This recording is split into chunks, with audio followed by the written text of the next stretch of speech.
नमस्कार। आज हम एक नया टॉपिक लेकर आए हैं, वो है प्रोटेक्टिव टिश्यू। जैसा कि इसके नाम से ही लग रहा है कि ये कहीं न कहीं प्रोटेक्शन का काम करता होगा। मतलब कि वैसा टिश्यू जो प्रोटेक्ट करने का काम करे, मतलब कि वो टिश्यू जो प्लांट में मौजूद रहता है और वो मैकेनिकल इंजरी से बचाएगा। फिर उसके बाद डेसिकेशन, मतलब loss of water through evaporation. अगर कहीं भी प्लांट पार्ट से अगर वाटर का लॉस हो रहा है तो उसे हम लोग डेसिकेशन कहते हैं। तो ये जो है रोकने का काम करेगा, उसे प्रोटेक्ट करेगा और साथ साथ इन्फेक्शन से भी ये बचाने का काम करेगा। और जैसे वायरल इन्फेक्शन, बैक्टीरियल इन्फेक्शन और फंगल इन्फेक्शन प्लांट में ज़्यादा होता है, तो इन सबों से ये बचाने का काम करेगा। अब ये जो है प्रोटेक्टिव टिश्यू अलग अलग तरह के होते हैं। इसमें पहला जो है वो है एपिडर्मिस। जस्ट लाइक हमारा जो स्किन है ऊपर वाला, वैसे ही ये भी ये काम करता है। प्लांट का ऊपरी लेयर जितना भी पार्ट है और उन सबों का ये ऊपरी लेयर बनाने का काम करेगा। और ये जो है दूसरा कॉर्क। कॉर्क जो है वो भी प्रोटेक्शन का काम करता है, ये भी मैकेनिकल इंजरी से बचाएगा और इसके साथ साथ ये जो है डेसिकेशन और इन्फेक्शन से भी बचाने का काम करता है। तो इस तरह से अब हम देखेंगे एपिडर्मिस, मतलब एपिडर्मल टिश्यू जो है वो जिस सेल का बना हुआ है, एपिडर्मिस जिस सेल का बना हुआ रहेगा उसे कहेंगे एपिडर्मल सेल। और ये जो सेल है वो इलोंगेटेड होगा, थोड़ा सा किसी किसी में स्फेरिकल होगा और विदाउट इंटरसेलुलर स्पेस वाला होता है। मतलब कि इसमें दो सेल के बीच में स्पेस नहीं पाया जाता है। एपिडर्मिस जो है usually present in the outer most layer of the plant body such as leaves, flower, stem, root, ये सब में पाया जाता है। मतलब ये जो सबसे ऊपरी लेयर हम लोग जो देखते हैं प्लांट का, वो होता है एपिडर्मिस। और ये जो है it is one cell thick, मतलब इसका जो मोटाई है बस सिर्फ सिंगल सेल वाला होता है ऊपर से। और इसमें क्यूटिकल एक और ऊपर से वैक्सी लेयर होता है, वाटर प्रूफ होगा लेयर। वो वैक्सी लेयर जिसे कहते हैं क्यूटिकल, वो सेक्रेट होता है एपिडर्मल सेल द्वारा ही, उसी का सेक्रेशन है वो क्यूटीन। मतलब एक खास तरह का केमिकल सबस्टांस निकलेगा, वैक्सी मटेरियल छोड़ेगा, उसे कहते हैं क्यूटीन। और ये जो है क्यूटीन किसी में ज़्यादा किसी में कम, मतलब उसका जो लेयर है वो निर्भर करता है कि वो प्लांट किस जगह पर रहने वाला है। जैसा यदि जेरोफाइट्स होगा तो उसमें ये जो है इसका लेयर मोटा पाया जाएगा। और जिसमें अगर हम लोग बात करें इधर हाइड्रोफाइट्स की, मतलब जो पानी में रहने वाला है, तो थोड़ा उसका भी लेयर जो है वो वैक्सी लेयर वो रहेगा, लेकिन वो उतना मोटा नहीं रहेगा, कवरिंग उतना ये नहीं रहेगा इसका। और ये जो है क्यूटिकल क्या है, वाटर प्रूफ लेयर है वैक्सी सबस्टांस क्यूटीन का। और ये जो क्यूटीन है सेक्रेटेड बाय एपिडर्मल सेल, और ये एपिडर्मल सेल द्वारा ही सेक्रेट किया जाता है। और लेयर ऑफ क्यूटीन ये जो है इज थीकर, ये जो है जेरोफाइट्स में ये थीकर होगा।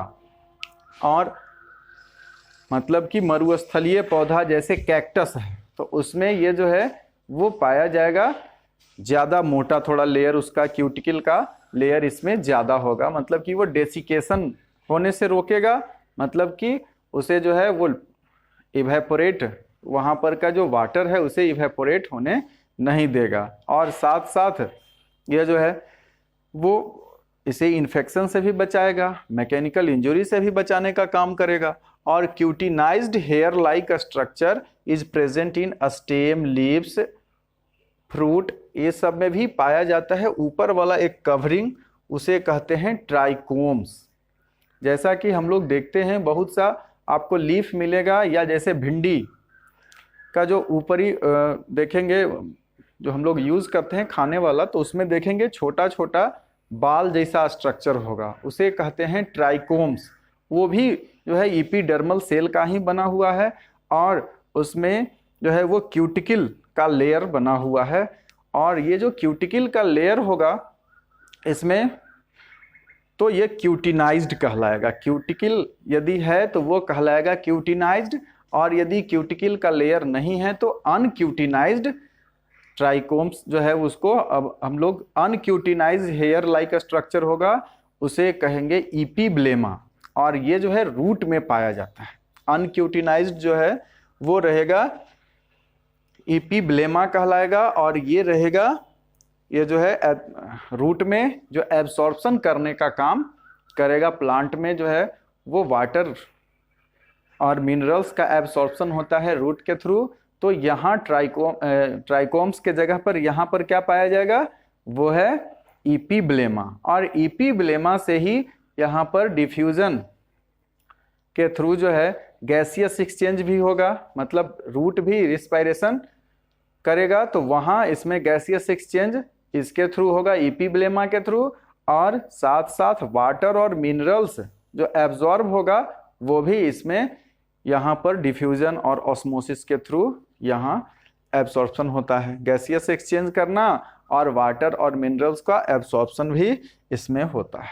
इसके अलावा भी एक और स्ट्रक्चर होता है जो बीच बीच में लीफ में ज़्यादा देखने को मिलता है, और वो अस्टोमाटा। अस्टोमाटा क्या है, वो एक ऐसा जगह जहाँ पर क्यूटिकल का लेयर जो है वो नहीं रहता है, मतलब कि एक गैप जो है वो पोर बन जाता है, दो सेल जो है दो एपिडर्मल सेल के बीच में वहाँ पर क्यूटिकल नहीं पाया जाता है, और वो जो है कहलाएगा अस्टोमाटा।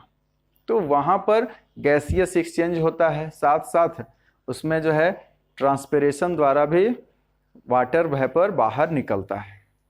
तो लीफ की बात हम लोग करेंगे, फिर अस्टोमाटा हम लोग देखते हैं। सबसे पहला है हम लोग इसका जो है वो स्ट्रक्चर देखें कि ये स्टेम में कैसे पाया जाता है, एपिडर्मल सेल कहाँ पर होता है, इसे देखें।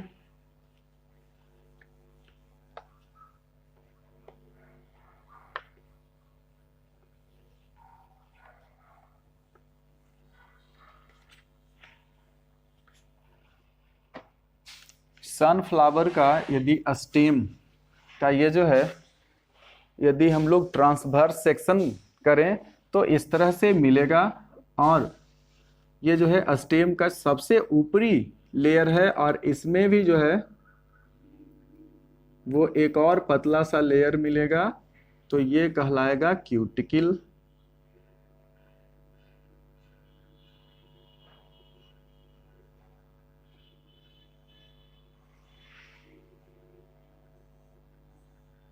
और इसमें जो है ये बाल जैसा स्ट्रक्चर पाया जाएगा। ये जो है हेयर लाइक स्ट्रक्चर होगा, इसको कहेंगे ट्राइकोम।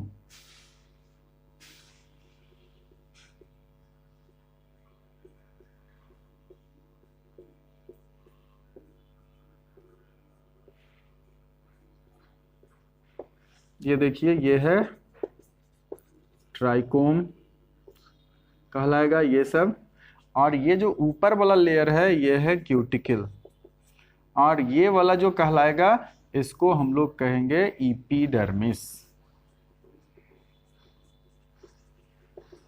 एपिडर्मिस। और फिर इसके बाद एक और स्ट्रक्चर इसमें मिलेगा इस तरह का, ये जो स्ट्रक्चर। अब दूसरा जो स्ट्रक्चर यहाँ पर मिलेगा तो हम लोग इसे कॉर्टेक्स कहेंगे। और देखिए यहाँ पर एपिडर्मिस, और इसमें जो लेयर है मतलब ऊपरी लेयर, और इसमें एपिडर्मिस का जो निचली लेयर है, मतलब कि ये जो है सिंगल सेल वाला होगा। ये इस तरह से ऊपरी लेयर ये बनाने का काम करता है, और ये जो है लिविंग होगा, मतलब ये स्ट्रक्चर ये सेल जो है सिंगल सेल होगा, और ऊपर में होगा इसका जो है ये क्यूटिकल। ये इस तरह से ये वाला जो पोर्शन है ये वाला क्यूटिकल है, और ये वाला कहलाएगा एपिडर्मिस। अब यहां पर देखें कि ये जो इपीडर्मिस है तो इसका जो दो लेयर हो गया, मतलब एक ऊपर वाला और एक नीचे वाला। तो यहां पर हम लोग इपीडर्मिस और ये जो पोर्शन हो गया नीचे वाला, ये वाला जो लेयर हो गया यहां, इसको कहेंगे हाइपोडर्मिस। और ये वाला जो पोर्शन है बीच में जो ये हम लोग यहां पर देख रहे हैं, ये वाला कहलाएगा यहां पर कॉर्टेक्स। ये है कॉर्टेक्स।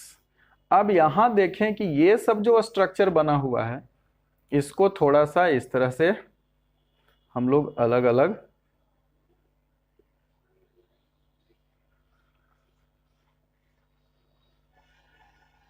ऐसे कर लें, और इसमें एक को छोड़कर ऐसे अब इधर से एक स्ट्रक्चर बनाना शुरू कर देंगे।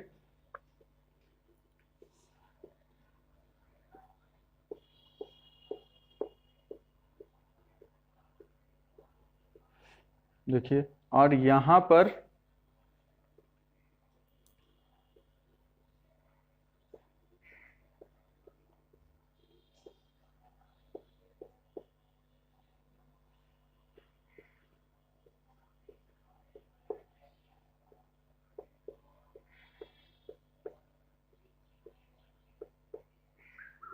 इस तरह से इसे यहां पर बनाया जा सकता है। और ये जो है स्ट्रक्चर जाइलेम और फ्लोएम को ये दर्शाएगा।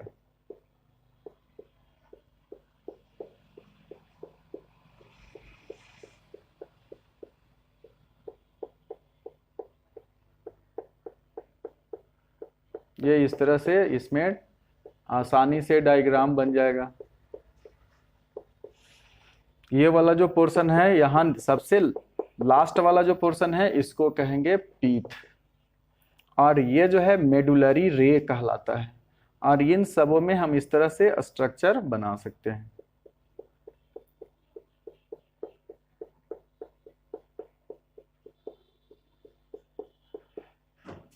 ये जो है मेडुलरी रेज है। और यहां पर अब हम लोग ये देखेंगे इसमें जो सबसे आगे वाला जो पोर्शन है ये होगा फ्लोएम,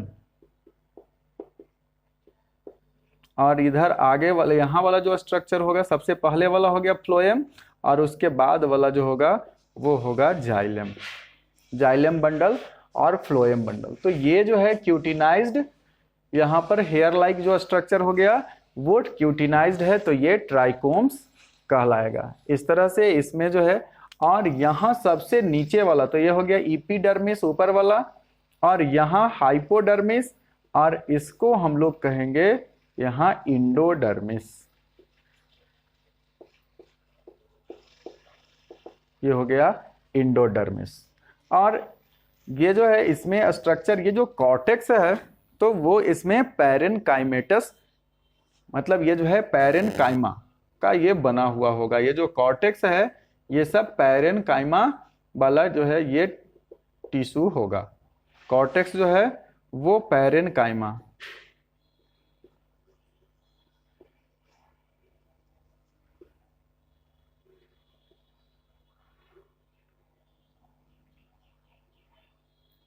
ये इस तरह से स्ट्रक्चर यहाँ पर पाया जाएगा। अब हम लोग देखें कि ये जो है स्ट्रक्चर इपीडर्मल सेल का, तो ये हो गया डाइकोट। डाइकोट रूट जो है डाइकोट का स्टेम हम लोग देखें।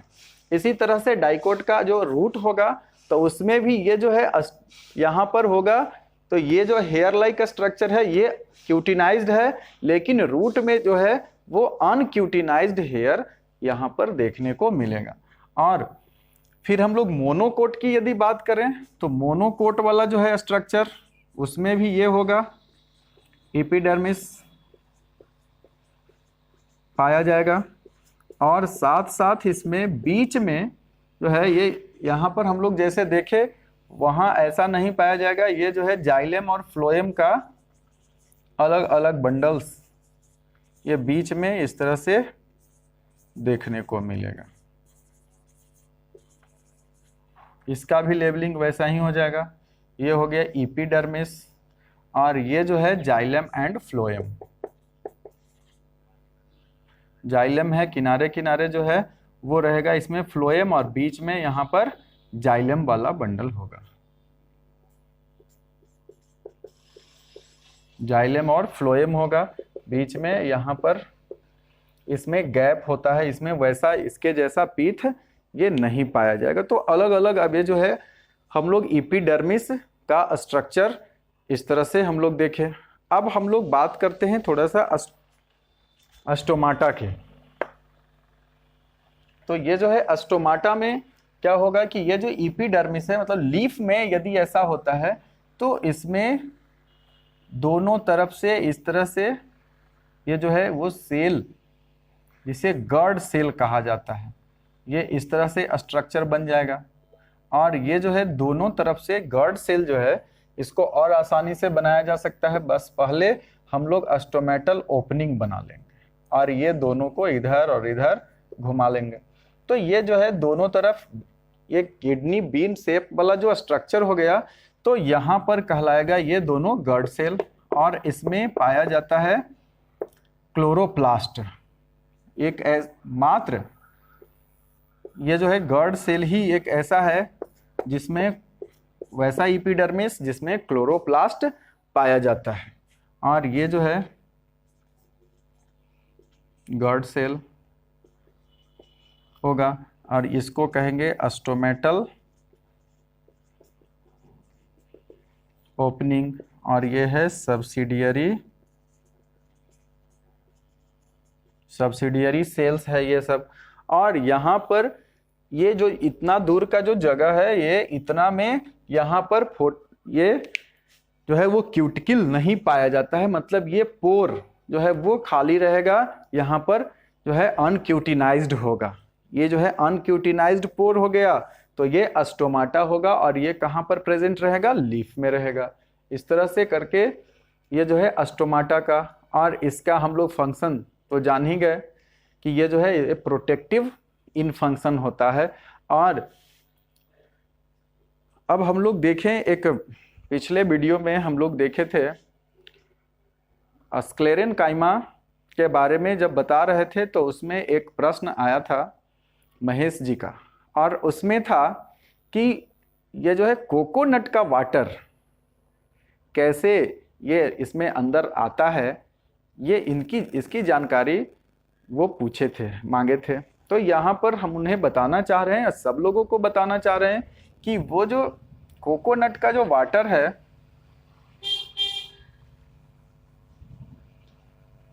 रियल में वो वाटर नहीं, वो जो है इंडोस्पर्म, मतलब कि उसमें जो है जब हम लोग देखते हैं ये नारियल का ऊपर वाला हार्ड कवरिंग जो है, यहाँ हम लोग देखे थे, ये जो है इसको इंडोकार्प कहा जाता है। और उसके नीचे ये जो है ये वाला होगा इंडोस्पर्म, लेकिन ये सॉलिड इंडोस्पर्म होगा। और इसमें जो लिक्विड भरा हुआ रहता है वो यहाँ पर जो है ये सब भी इंडोस्पर्म का ही है, मतलब कि जब ये, और इंडोस्पर्म का मेन काम है ये जो यहाँ इम्ब्रियो है, इम्ब्रियो को ये जो है न्यूट्रिशन देने का काम करेगा, मतलब भ्रूण पोष कहा जाता है, इम्ब्रियो को कहते हैं भ्रूण, और ये जो है इसका पोषण देने वाला को भ्रूण पोष कहा जाता है। और यही जो है इसमें लिक्विड रहता है, मतलब कि ये जब इसका सीड का निर्माण जब हो रहा है तो फर्टिलाइजेशन इसमें होता है, तो हम लोग उसमें देखेंगे डबल फर्टिलाइजेशन। हम लोग को 10th क्लास में पढ़ना है, उसमें हम जब फर्टिलाइजेशन की बात जब होगी तो उसमें और बताएंगे उसको विस्तार से कि ये डबल फर्टिलाइजेशन जब होता है, मतलब कि यहाँ पर एक और जो मतलब मेल गैमेट है उसमें से 2 न्यूक्लियस आएगा। पहला जो है वो न्यूक्लियस यहाँ पर इसमें दोनों फ्यूज होके और वो डाइप्लॉयड सेल बनाता है, मतलब कि 2 उसमें हाफ जो क्रोमोसोम है वो मिलकर जब बनता है तो डाइप्लॉयड कहते हैं। और इसमें जो है वो इंडोस्पर्म जो होगा इसमें वो ट्रिप्लॉयड सेल होगा, मतलब कि वो 2 पहले से होता है और एक जो है वो मेल गैमेट से मिलता है, तो ट्रिप्लॉयड सेल बनाएगा। और यहाँ पर जो है वो इंडोस्पर्म कहलाता है। और ये जो है इसमें फैट होगा, कार्बोहाइड्रेट होगा, प्रोटीन होगा, तो ये जो है ये काम करता है यहाँ पर इसको नरिशमेंट देने का काम करेगा। और यहाँ पर हम लोग देखेंगे कि ये जो है न्यूट्रिशन देगा इसे। ये नारियल का जो है अंदर पानी जो रहता है वो धीरे धीरे धीरे धीरे कमने लगेगा। जब ये पूरा मैच्योर हो जाएगा तो धीरे धीरे पानी इसका कमने लगेगा और ये जो है ये वाला पार्ट हार्ड होना शुरू हो जाएगा। इसको कोकोनट मीट भी कहा जाता है। ये जो है कोकोनट मीट भी इसे कहते हैं और इसको कहते हैं कोकोनट मिल्क। और ये जो है मिल्क मतलब ये इंडोस्पर्म, इसमें जो है इसमें ट्रिप्लॉइड होता है और ये सेल जो है वो मतलब इसमें डायरेक्ट ये पूरा में ये भरा हुआ रहेगा। और ये जो है लिक्विड मैट्रिक्स भी कह सकते हैं, इसमें जो है वो रहेगा और ये फ्री मूव कर पाएगा इधर उधर, और जहां जरूरत पड़ेगा धीरे धीरे ये जो है लिक्विड से ये सॉलिड में बदलना शुरू हो जाएगा और धीरे धीरे ये समाप्त भी हो जाता है। बाद में हम लोग जो ग्रीन वाला देखते हैं, सबसे पहले जो नारियल वाला जो पानी पीते हैं वो रहेगा, उसमें ये इंडोस्पर्म का ही होगा। मतलब ये जो है लिक्विड इंडोस्पर्म होगा। और ये जो कोकोनट मीट है ये सॉलिड इंडोस्पर्म होगा। तो इस तरह से यहाँ पर कोकोनट मिल्क को भी हम लोग लिक्विड इंडोस्पर्म कह सकते हैं। और ये जो है इसे पोषण देने का काम करेगा एम्ब्रियो को। अब हम लोग नेक्स्ट में मिलेंगे, कॉर्क का लेके आएंगे एक नया वीडियो जिसमें कॉर्क सेल के बारे में हम लोग जानकारी प्राप्त करेंगे। तब तक के लिए धन्यवाद।